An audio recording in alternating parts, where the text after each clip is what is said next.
Halo teman-teman.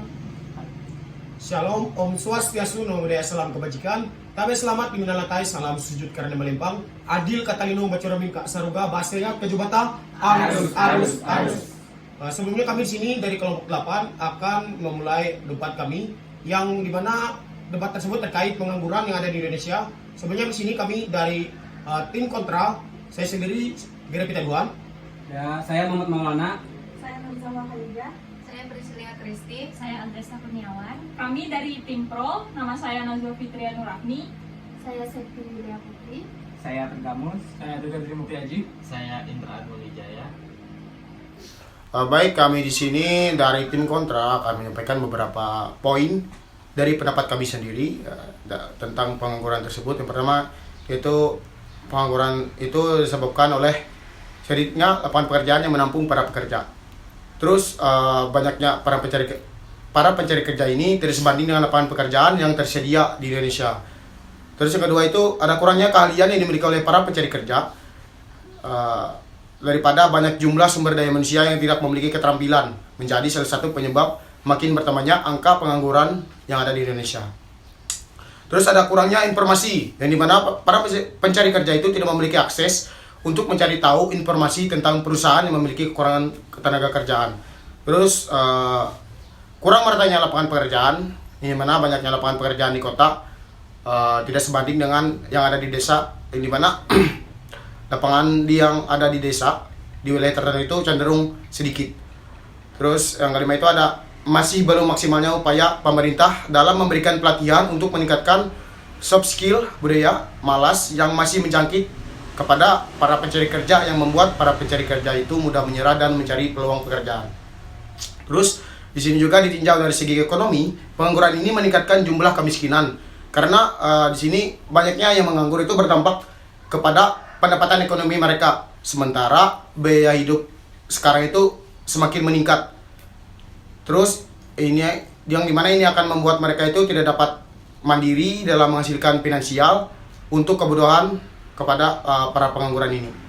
Terus ditinjau juga dari segi sosial, dengan banyaknya pengangguran ini yang terjadi akan meningkatnya jumlah kemiskinan. Terus hal ini juga menyebabkan banyaknya jumlah pengemis, gelandangan, serta pengamen yang dapat mempengaruhi tingkat kriminalitas. Terus sulitnya mencari pekerjaan, maka orang tuh banyak melakukan tindak kejahatan seperti mencuri, merampok, dan lain-lain, yang dimana hal tersebut untuk memenuhi kebutuhan sehari-hari mereka. Terus ditinjau dari segi mental, dengan banyaknya pengangguran ini maka rendahnya kepercayaan diri, keputusasaan, dan juga akan menimbulkan depresi. Ditinjau dari segi politik, maka akan banyaknya demonstrasi yang terjadi yang akan membuat dunia politik itu menjadi tidak stabil. Terus dengan banyaknya demonstrasi ini, para serikat kerja akan hal ini terjadi karena tingginya tingkat pengangguran. Terus ada juga ditinjau dari segi keamanan. Banyaknya pengangguran ini membuat para pengangguran melakukan tindak kejahatan demi menghidupi perekonomiannya, seperti tadi merampok, mencuri, dan menjual narkoba. Terus ada juga tindakan penipuan yang sedang maraknya terjadi seperti penipuan online dan lain sebagainya. Terus ada juga di sini banyaknya pengangguran juga dapat meningkatkan pekerja seks komersial di kalangan muda karena demi menghidupi ekonominya. Yang mana di sini kan apalagi kita di masa pandemi, ekonomi kita kan sedang tidak baik-baik saja. Mungkin ini bagi para wanita itu agar ekonomi mereka itu tercukupi, kebutuhan mereka tercukupi, maka mereka tuh melakukan sebuah tindak asusila yang mana menjadi menjual diri, menjadi pekerja seks komersial. Terus juga ada juga banyak dampaknya pengangguran ini timbul menjadi tanggung jawab pemerintah dan masyarakat untuk segera menanggulangi jumlah pengangguran yang terjadi. Di sini pemerintah harus meningkatkan kegiatan ekonomi di Indonesia, yang dimana setiap daerah itu harus mampu mandiri dalam meningkatkan laju perekonomiannya. Nah, itu kan beberapa pandangan dari kami terkait pengangguran ini, kami dari tim kontra. Terus gimana nih pandangan dari teman-teman yang pro terhadap pengangguran ini? Gimana pandangan kalian, gimana pendapat kalian tentang cara kita agar pengangguran ini dapat diminimalisir? Mungkin seperti itu. Di sini kami akan menanggapi pernyataan dari tim kontra tadi. Mungkin kami akan membahas dari masing-masing poin. Jadi masing-masing dari kami punya poinnya sendiri-sendiri. Saya membahas poin tentang lapangan pekerjaan. Mungkin tidak semua pengangguran itu punya pola pikir yang kecil, yang pendek dan tidak kreatif ya. Mungkin kebanyakan seperti itu. Tapi kan ada sebagian dari pengangguran itu yang memang sama sekali tidak memiliki lapangan pekerjaan yang bisa dia dapat. Mungkin saja dengan pola pikir mereka yang kreatif, mereka dapat membangun lapangan pekerjaan baru dan dapat merekrut pengangguran-pengangguran yang lain. Sekian poin dari saya. Apabila teman-teman saya ada menyampaikan poin-poin yang lain dari tim kontrak. Ya, saya ingin menyampaikan pendapat saya. Kan tadi di poin tim kontra menyebutkan bahwa pada dampak politik itu tim kontra menyebutkan bahwa pengangguran ini mengadakan demo dan sebagainya. Nah, itu menurut saya itu memang walaupun mereka mengadakan demo itu karena mereka menyuarakan pendapat mereka. Itu tuh tidak salah. Dan harusnya ini benar-benar menjadi masalah karena mereka menyuarakan pendapat mereka bahwa mereka pengangguran dan banyaknya pengangguran memang harus diselesaikan oleh pemerintah. Ya, mungkin itu. Kalau menurut saya dari segi keamanan, mungkin mereka itu mungkin bisa direkrut ya jadi petugas keamanan di satu bidang, karena kan seperti yang kita tahu mereka tidak memiliki pekerjaan kan. Mungkin harus dapat meminimalisir pengangguran tersebut. Teman yang lain? Kalau dari tim kontra. pro tidak ada lagi, kami akan mengembalikan ke tim kontra. Terus gimana Pak, pendapat kalian tentang yang kriminalitas tadi? Kan banyaknya pengangguran tuh, jadi mereka mikir mungkin dengan cara mencuri, contohnya uang, curi di mana, kan pernah juga ada yang viral curi uang di Alfamart, Indomart gitu-gitu. Gimana pendapat kalian dari tim pro? Saya lagi. Mungkin mereka itu yang tidak memiliki pekerjaan bisa dikumpulkan dalam satu tempat, diberikan pendidikan yang mungkin mereka sukai dalam masing-masing mereka untuk mendapatkan pekerjaan yang mungkin lebih baik dari yang sudah mereka ada. Itu mungkin. Atau ada lagi dari teman-teman? Jadi gini pandangan Bu. Ini itu kan mencuri, terus itu kan suatu tindak yang kriminal. Curi, merampok, dan lain sebagainya. Nah, itu kan dari sini kan mereka menganggur. Posisi mereka menganggur, yang dimana otomatis ekonomi mereka itu sedang tidak baik-baik saja, yang dimana mereka itu membutuhkan uang untuk kehidupan mereka sehari-hari, maupun itu beli makanan dan sebagainya. Nah, itu kan sebuah kebutuhan yang harus terjadi, kebutuhan yang harus dilengkapi. Jadi, menurut kalian nih teman-teman yang pro, apakah hal tersebut harus mereka lakukan? Apakah hal tersebut salah?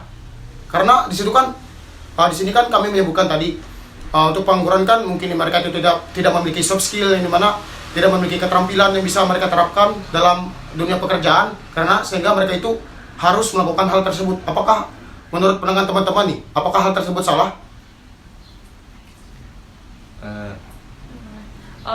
Kami akan menanggapi pernyataan dari tim kontra. Mungkin kembali ke sumber daya manusianya lagi. Jadi mungkin perlunya di sini peran pemerintah sebagai pelatih untuk mereka tuh membimbing mereka ke jalan yang baik. Jadi melatih mulai dari pola pikir sumber daya manusianya tersebut. Jadi melatih mereka supaya lebih kreativitas lagi. Mungkin mereka yang tadinya memikir itu kan adalah sebuah jalan singkat yang mereka pilih ya. Itu adalah jalan singkat yang mereka pilih.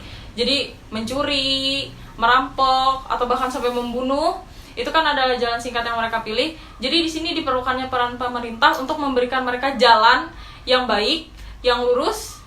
Jadi mereka sumber daya manusianya itu tidak berpikir dan tidak mengambil jalan singkat tersebut. Oh ya. Terus saya juga menanggapi bahwa melakukan hal tersebut memang salah, tidak peduli dari kalangan mana, karena hukum kan bersifat adil dan tidak memandang siapapun. Jadi mau dia pengangguran, dia melakukan kesalahan, dia pasti akan menerima hukuman. Nah, tapi selanjutnya seperti yang dikatakan Nazwa tadi, bahwa perlunya peran pemerintah setelah kejadian tersebut terjadi gitu. Jadi biar enggak terjadi secara kayak terjadi dan terjadi dan terjadi lagi, tapi setelah dilakukan hal seperti itu menurunlah pengangguran yang melakukan kejahatan. Jadi gini, izin masuk. Tadi kan maunya karena otomatis kan itu kan akan ditindaklanjuti kan. Ketika dia mencuri, itu kan otomatis menurut pandangan teman-teman tadi kan saya simpulkan itu merupakan sebuah tindakan kriminal. Iya. Nah, jadi ini aku analogikan. Aku ambil contoh. Nih, ada seorang nenek mengambil pisang cuman satu buah. Enggak usah satu buah ya, satu sisir pisang. Ini mana biasanya tuh satu sisir pisang itu ada 10. Itu dia ambil di perkebunan orang. Yang ambil. Terus orang yang memiliki kebun ini dia tuh tidak terima. Padahal yang dia tahu, yang kita tahu pasti apabila nenek itu tidak memiliki pekerjaan dan tidak memiliki uang, dia kan itulah salah satu jalannya yang mau tidak mau diambil. Akan tetapi si pemilik kebun ini tidak terima dan melaporkan hal tersebut ke kepolisian, sehingga nenek ini ditangkap dan diproses dengan hukum. Nah, menurut pandangan teman-teman, apakah hal itu harus terjadi? Karena di sini menurut pandangan saya hal tersebut tidak harus terjadi.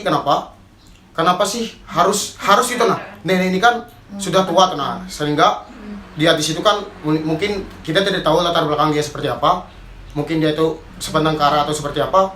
Akan tetapi kan dia tuh seorang lansia, nah, yang dimana seorang lansia itu seharusnya itu tidak lagi bekerja, tidak lagi mencari uang. Yang dimana seharusnya itu seorang lansia itu hanya menikmati uang dari anak-anaknya, hanya menikmati hari tuanya. Mungkin seperti itu. Mungkin pendapat teman-teman, apakah hal tersebut harus terjadi dan nenek ini harus dihukum? Karena menurut saya apabila dia hanya mengambil sebuah pisang, itu tidak harus sampai ke hukum. Karena yang kita tahu juga itu kan apabila kalau di agama juga itu kan sebuah amal, kita memberikan hal tersebut. Mungkin seperti itu. Oke. Kami izin menanggapi. Mungkin dari perbuatan nenek, dia kan mengambil pisang, mencuri istilahnya. Apapun dan seberapapun yang diambil itu adalah tetap termasuk ke dalam tindakan mencuri ya. Itu kan mencuri. Jadi terserah kepada yang punya kebun dan terserah kepada terserah kepada yang barangnya dicuri. Entah itu mau sesedikit apapun, mau sebanyak apapun, itu kan tetap termasuk ke dalam kasus kejahatan, yaitu mencuri. Nah, mungkin di sini neneknya itu kan udah tua. Kan hukum tidak memandang.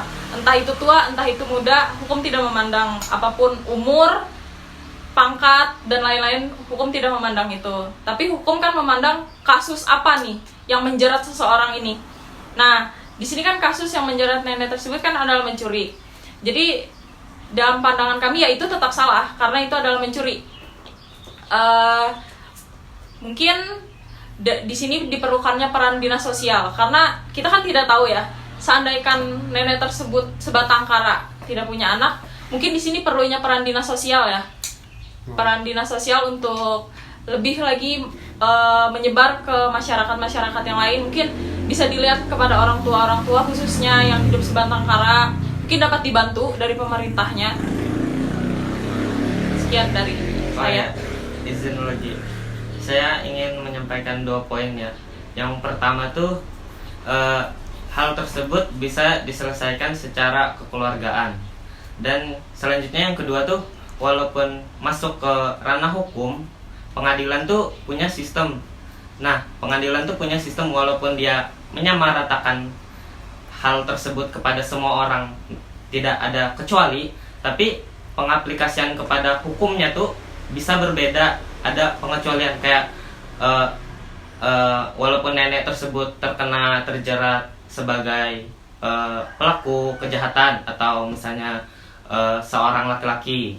Mereka sama-sama mencuri, tapi hukuman yang mereka terima tuh berbeda tergantung banyak faktor seperti bagaimana kondisi keluarga, seberapa umur mereka, dan berbagai faktor lain. Jadi ya itu yang ingin saya sampaikan. Jadi gini, tadi aku mendengar dari teman saudari Nazwa, dia itu menyebutkan bahwa hukum itu tidak memandang, tidak pandang bulu, yang dimana hukum itu maupun itu pengangguran maupun lansia dan segala macam itu tetap ditindak.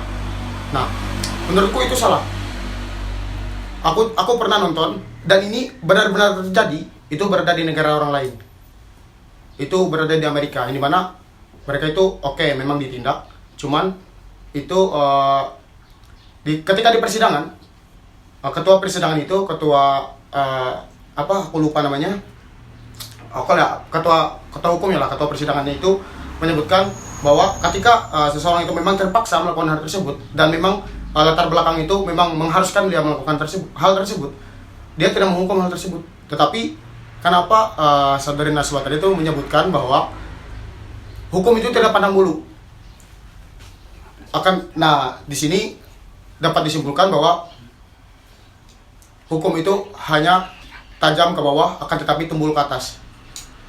Kalau saudari Nazwa menyebutkan hal seperti itu. Amerika itu kerajaan. Amerika itu kerajaan. Mungkin gimana pendapat dari teman-teman? Dari dasar hukumnya kan beda. Indonesia kan negara demokrasi, mereka serikat loh. Jadi dasar hukumnya beda.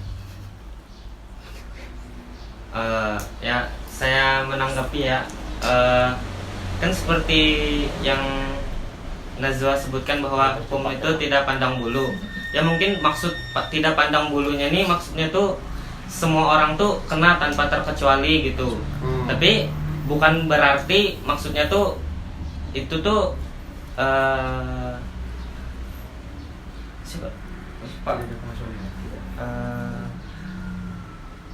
Gere sebutkan tadi bahwa tidak terjerat hukum, tidak terkena hukuman gitu.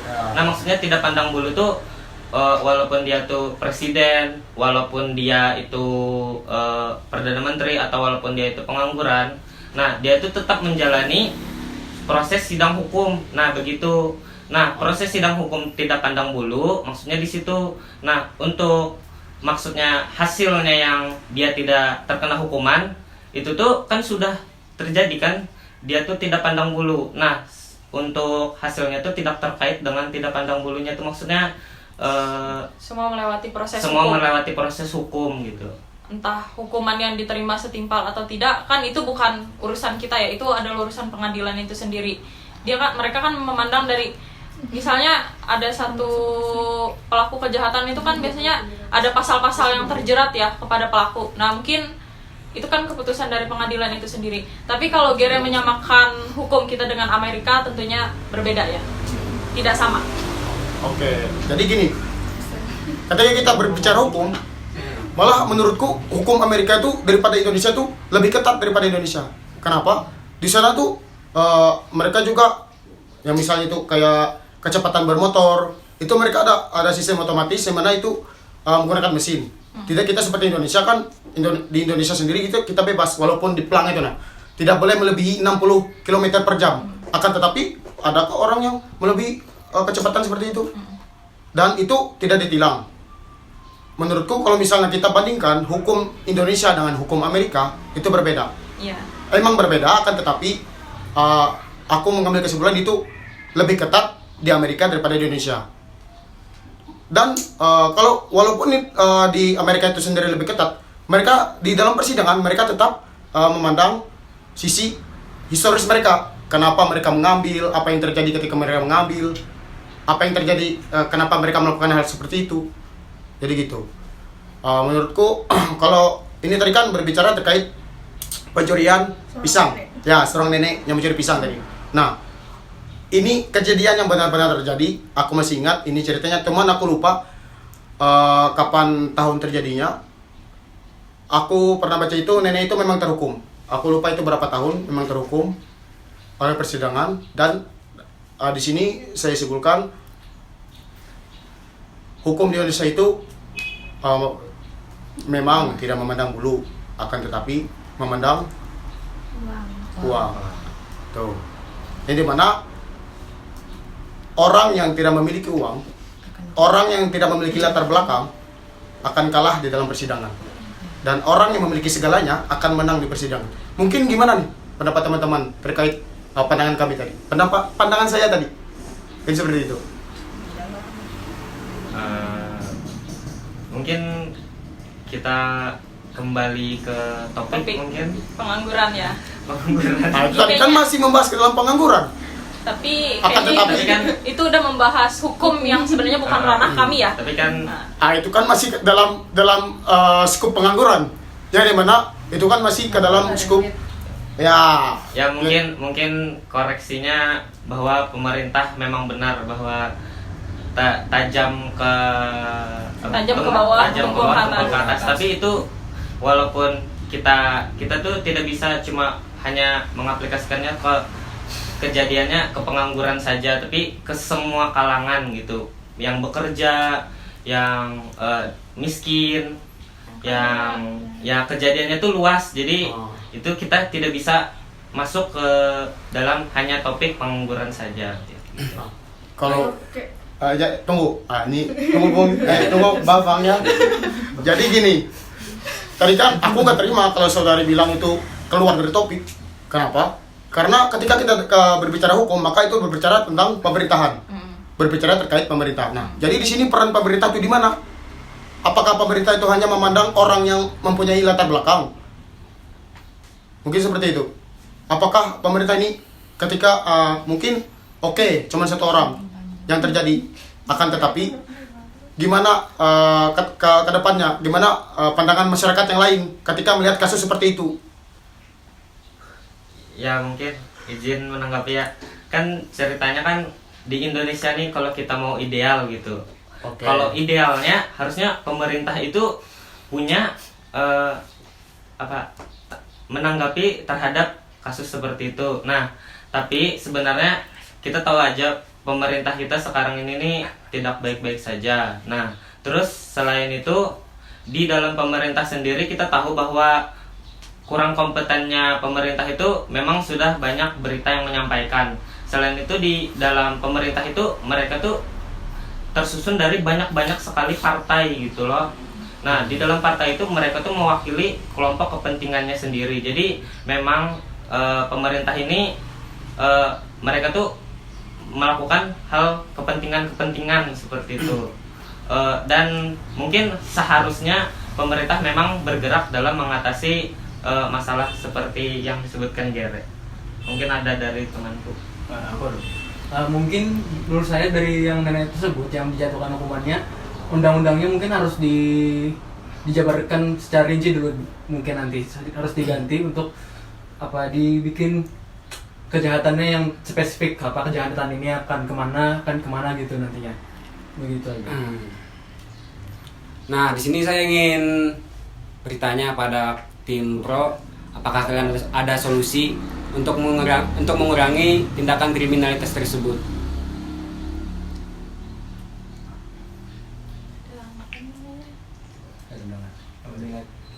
Mengurangi tindakan kriminalitas tersebut. Mengurangi terjadinya tindakan tersebut. Dari kita ada nggak solusi? Mungkin kalau dari kami sendiri atau kami menyampaikan kayak Bebas. Ya udah terserah kalian. Tidak terlalu jauh. Mengurangi tindakan kriminalitas. Mengubah pola pikir sumber daya manusianya. ya mungkin menurut saya sendiri, mungkin nanti akan ditambahkan oleh teman-teman loh. Nah, tulang belakangnya solusi ini nih menurut saya adalah pendidikan. Karena pendidikan itu sebagai tulang punggung sebuah negara. Jadi majunya sebuah negara itu kan ada kata pepatah kayak majunya sebuah negara itu tergantung pada pendidikannya. Jadi pendidikan selain mengajarkan akademis juga mengajarkan nilai moral dan etika. Jadi kepada pribadi-pribadi yang di negara kita nih, jika pendidikannya bagus gitu, maka mungkin menurun lah. Itu solusinya yang menurut saya. Mungkin Tapi- pola pikir mereka tidak akan mengambil jalan singkat tersebut. Oke. Balik lagi ke pola pikir sumber daya manusianya itu sendiri. Nah, terkait pendidikan tadi kan tidak semua orang bisa mampu untuk menyelesaikan pendidikan yang tinggi kan. Di Indonesia juga pendidikan itu juga nggak rata. Jadi gimana? Jadi gini, aku menambahkan. Nambah. Jadi kan kalau di Indonesia sendiri kan pendidikan itu oke lah kalau misalnya di SMP dari TK lah, dari TK, SD, SMP sampai SMA itu gratis. Cuman kan kita di Indonesia sendiri kan untuk sekarang yang saya ketahui dan itu memang real terjadi, Indonesia kan ketika kita hanya memiliki ijazah sampai SMA saja, tidak memiliki ijazah sarjana atau kita sebutlah pendidikan di perkuliahan, maka orang tersebut, individu tersebut akan mengalami kesulitan mencari pekerjaan. Mungkin seperti itu. Enggak usah seperti itu deh. Kita yang kedepannya akan memiliki gelar sarjana, itu juga kedepannya mungkin akan sulit mencari pekerjaan. Mungkin seperti itu. Yang dimana di sini juga dikatakan saudara Lana, dikatakan pendidikan kita di Indonesia ini tidak merata. Oke lah, di perkotaan itu banyak pendidikan, lebih dari 20. Misalnya kita diambil di Palangkaraya. Terus SMP-nya itu ada 20-an juga. Akan tetapi kita nggak tahu nih, di persebaran di daerah-daerah kecil, terpelosok, kita nggak tahu gimana nih pendidikan mereka di sana. Apakah masyarakat itu sudah sadar pendidikan itu penting? Karena menurut saya orang-orang di desa itu, orang-orang yang di daerah terpencil itu masih belum sadar akan pentingnya pendidikan. Karena yang mereka pikir itu hanya kerja, cari uang untuk makan. Mungkin seperti itu. Kembali lagi ke tim Pro. Bagaimana pandangan kalian? Bagaimana pendapat kalian terkait pandangan kami yang dimana kami menyebutkan bahwa pengangguran ini sangat sangat berpengaruh terhadap negara. Gitu. Pendidikan itu kan bukan masalah sekolah, tapi masalah Izin masuk ya. Mungkin terkait pendidikan, belum tentu orang yang tidak berpendidikan itu tidak bisa membuat lingkungan kerjanya sendiri seperti itu. Jadi misalnya nih saya tidak lulus SMK misalnya, belum tentu jika saya tidak lulus SMK saya tidak bisa membuat pekerjaan atau usaha saya sendiri seperti itu. Contohnya seperti yang kita lihat-lihat di Kota Palangkaraya sendiri, banyak kok orang yang tidak memiliki pendidikan atau tidak lulus SMK itu bisa bekerja. Seperti itu sih menurut saya. Izin berbicara, menurut teman-teman yang pro mengenai masalah seseorang yang telah selesai pendidikannya namun tidak mendapatkan pekerjaan di lapangan pekerjaannya, tetapi seseorang yang lulus tapi tidak sesuai dengan jurusannya malah bekerja di situ. Kan hal tersebut menyebabkan pengangguran. Sedangkan kata Septi tadi, seseorang yang tidak berpendidikan bisa saja membuat lapangan pekerjaan baru, tetapi sedangkan seseorang yang selesai berpendidikan saja masih banyak yang menganggur. Oh ya, izin menanggapi ya. Kan pendidikan itu menjadi salah satu penyebab pengangguran. Tapi bukan berarti pengangguran itu karena pendidikan gitu loh, menjadi salah satu sebab. Nah, pengangguran itu terjadi karena kompetisi. Jadi walaupun kita tuh sudah misalnya kuliah tinggi-tinggi atau pendidikan tinggi-tinggi, bukan berarti kita tuh langsung dapat bekerja. Itu tuh tergantung usaha individu masing-masing. Karena kita tahu saja sendiri di Indonesia tuh lapangan pekerjaan itu menyempit kan gitu. Nah, lapangan menyempit ini bisa solusinya tuh dari pemerintah atau dari perusahaan-perusahaan tuh, mereka tuh makin giat untuk kayak menyediakan kayak training atau apa gitu untuk entrepreneur atau memunculkan usaha-usaha baru bagi mereka yang pengangguran gitu. Tapi kan kebanyakan di Indonesia ini seperti yang saya tahu dan memang kebanyakan teman saya, mereka itu seperti lulusan penerbangan, namun mereka saat ini bekerja di bank. Itu kan sangat jauh ya, selesai pendidikannya, kerjanya di mana, dan yang memang seperti lulusan ekonomi atau lain sebagainya malah tidak dapat pekerjaan. Izin masuk ya, mungkin untuk misalnya seperti gelar atau lulusan, misalnya seperti kamu lulusan nanti kan akan lulus, gelar kamu itu akan menjadi SAN, belum tentu kamu akan bekerja di bidang kamu itu. Jadi belum tentu orang itu akan melihat potensi kamu ada di situ. Bisa saja potensi kamu ada di bidang lain seperti itu. Tapi kan itu menurut saya itu sangat terlalu jauh, yang mana seseorang yang kuliahnya di mana dan bekerjanya di mana itu kan akan menyebabkan pengangguran untuk mereka yang mempunyai gelar, yang mana mereka kan kita sebagai mahasiswa atau mahasiswi berkuliah itu kan tidak sebentar, kita berkuliah selama 4 tahun, dan sedangkan banyak orang atau bagian orang itu yang mana mereka sebagai kuliahnya cuman D3 atau D1, yang mana itu kan hanya setahun, dan memang potensi mereka bukan di situ. Jadi ini yang menambahkan, menurutku pandangan saudari Septi itu salah, karena tadi kan menyebutkan bahwa di jurusan SAN tadi, ketika kita berkuliah di dalam jurusan tersebut, maka kita otomatis tidak, aku simpulkan gini aja dari kata-kata Septi tadi, belum tentu memiliki skill di bidang tersebut. Menurutku salah. Ini ku ambil misalnya ini di keperawatan, mereka kan di dalam perkuliahan tersebut otomatis mereka akan mendapatkan ilmu dan mendapatkan keahlian di bidang tersebut. Dan saya ketahui juga banyak lulusan keperawatan yang bekerja di bank Dan malah menganggur.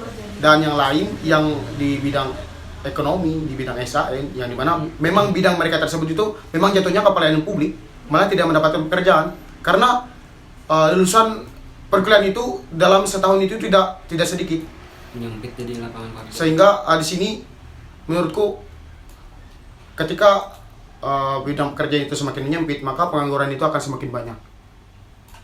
Maka di sini menurutku kalau di pandangan teman-teman itu gimana?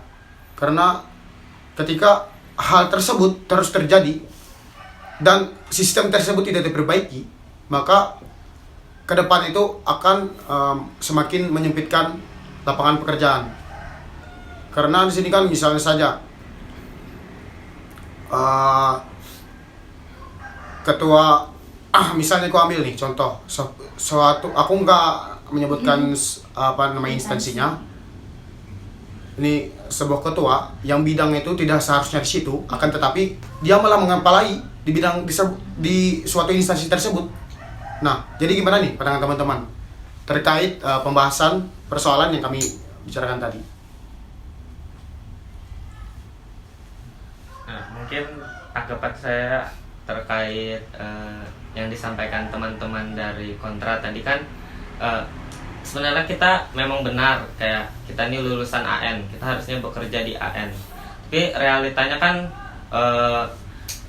pekerjaan itu peluangnya tuh tidak sebesar dengan seberapa banyak lulusan setelah kita tuh lulus gitu.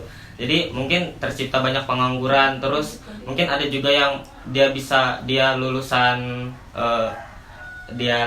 AN tapi malah dia bekerja di tempat lain. Itu kan kasusnya peluangnya dia gitu. Nah, terus pengangguran ini terus naik gitu. Makin banyak. Itu sebenarnya itu tuh salah gitu. Karena kita nih walaupun pandemi loh pas tahun 2019, tahun 2020, 2021, 2022, ternyata walaupun ada kejadian seperti ini gitu nah, pengangguran di Indonesia tuh selalu turun gitu nah. Jadi berapa persen gitu, aku sebenarnya mohon maaf lupa berapa persennya. Tapi kasus pengangguran di Indonesia tuh turun setiap tahun. Jadi sebenarnya sudah ada upaya dari pemerintah gitu untuk mengatasinya.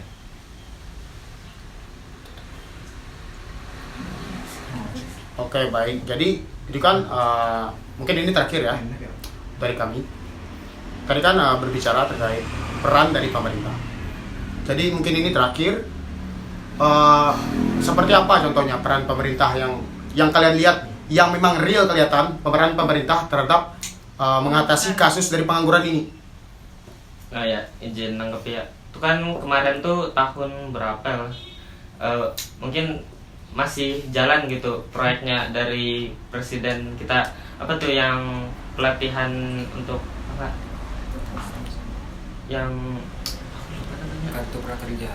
ya prakerja. Nah itu kan bagi yang, tapi walaupun banyak sekali Mengingatkan. banyak sekali seperti S1 tidak bisa ikut, yang sedang mahasiswa tidak bisa ikut. Nah itu kan sebenarnya baik karena itu mengkhususkan ke orang SMA, SMK. Jadi memang prakerja ini usaha pemerintah yang walaupun tidak maksimal gitu, tapi memang menjadi upaya pemerintah. Ya baik. Mungkin itu sih kalau dari kami. Mungkin semuanya, mungkin dari pro dan kontra bisa diterima semuanya pendapatnya. Mungkin aku serahkan kepada tim pro, yaitu saudari Nazwa. Mungkin dari perdebatan kita yang tadi kita dapat tarik kesimpulan ya, masalah pengangguran itu memang sudah jadi masalah klasik di Indonesia. Yang kita rasa mungkin masalah ini sangat sulit ditangani dan solusinya pun juga masih sangat sedikit yang disediakan oleh pemerintah. Untuk menguranginya mungkin kita dapat melakukan dengan cara menjaga kestabilan tingkat inflasi dan perhatian khusus dalam penyusunan upahnya. Sekian dari perdebatan kita ini, mungkin akan kita lanjutkan lagi nanti karena keterbatasan waktu yang kita miliki.